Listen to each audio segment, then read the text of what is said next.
Hello everyone and welcome to a new episode of The Bug Warrior. In today's episode I will show you how to farm Worldstone Shards and the Statues from Terrorized Act Bosses. So let's begin with the Worldstone Shards. Worldstone Shards are these new consumables that force an entire act to be terrorized. This allows you to target farm a whole act instead of farming zones at random. Since we have 5 acts, there are 5 Worldstone Shards that you can get, and they are the Western Shard for Act 1, the Eastern Shard for Act 2, the Southern Shard for Act 3, the Deep Shard for Act 4, and the Northern Shard for Act 5. In order to get Worldstone Shards, you need to slay elite packs of enemies, which include champions, uniques, and bosses at hell difficulty. They can drop from any type of zone, however, I won't lie, all the Worldstone Shards that I've got so far have been from terror zones only. However, I am not farming terror zones blindly, as that doesn't seem to work. What you need to do is exclusively farm the S tier and A tier terror zones. This is the same strategy we are using to farm heralds, so step 1 is going to d2emu.com/tc and check what is the current terror zone and the next one. If it's not A, S tier or A tier, simply skip and use your time doing something else. In order to know which terror zones are S tier or A tier, I also recommend you go to d2emu.com/guide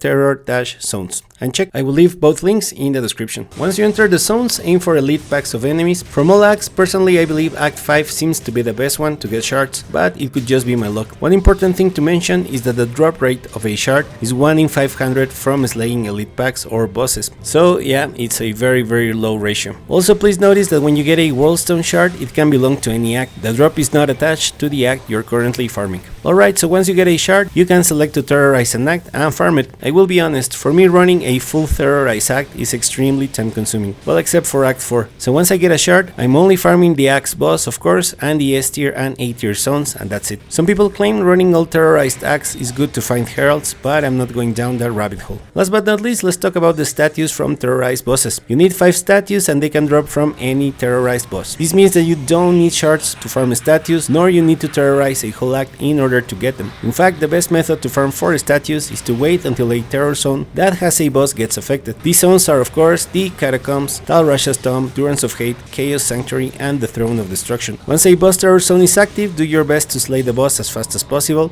Save, exit, and repeat as many times as you can in 30 minutes. The only problem with this method is if you're farming solo online like me, because of course crafting an enigma is nearly impossible and that forces you to run through the dungeons and make your way to slay the boss.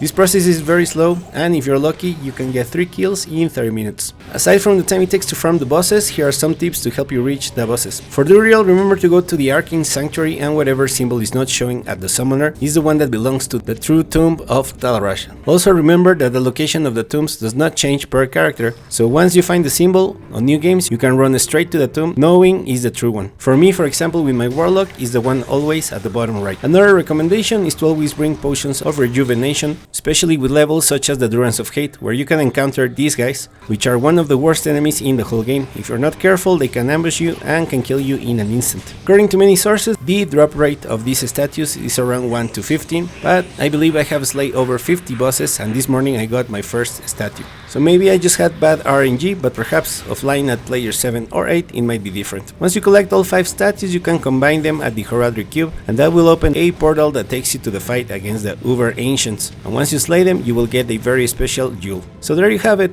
I hope this quick guide helps you get your Worldstone Shards and statues from Terrorized Act Bosses. Please let us know your thoughts about farming the shards and the statues. We reached the end of the video. Thank you very much for watching. If you made it this far and found the video interesting or useful, please consider to share, like, comment, or subscribe, and I will see you in the next one.